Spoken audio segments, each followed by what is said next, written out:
disappearance of species and the extinction of species is one of the major threats that we are confronting now as a society, not only in different countries, because different countries are affected to different levels by species loss and biodiversity degradation, but also for the whole planet. I mean, for the whole Earth system, that we are witnessing a real biodiversity crisis.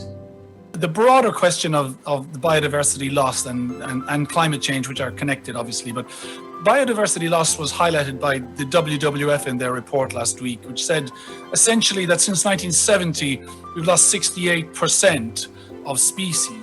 6% of emissions come from the food we waste around the world, whether on farms, in production, in factories, in our homes. 6% is like 3 times the footprint of flying, you know, which everybody says flying is so bad. Yes, flying is bad, but wasting food hammers the climate, hammers biodiversity. And, you know, I think we need more incentives from governments or from some sort of leadership to show us how joined up these questions are and how hitting one, you can hit both.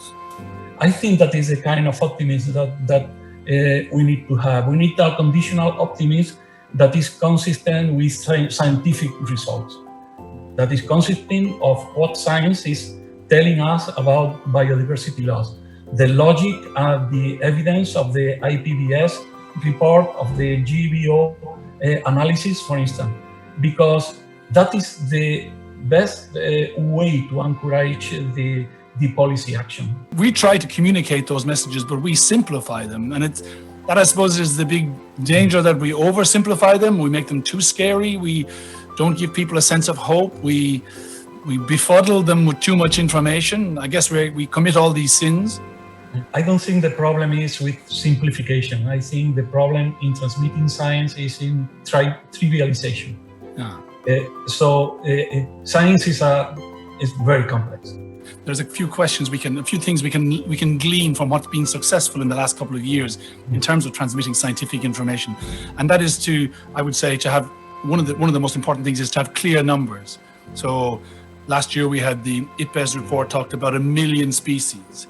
The IPCC report on temperatures in 2018 talked about 1.5 degrees. We had to cut emissions by half by 2030. You know, very simple kind of clear numbers, you know, and also, and very importantly for this type of communication, you have local examples but global implications. So it might be, species in Spain under threat, but the implications are global because the causes are global.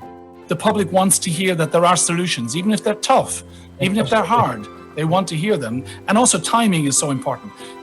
It's critical right now. We're getting all these reports about nature, about biodiversity after the COVID crisis. The timing is good because, you know, next year countries will meet and perhaps set new targets. There might be a Paris Agreement for nature. So timing, content, complexity, all those elements make a good communications message.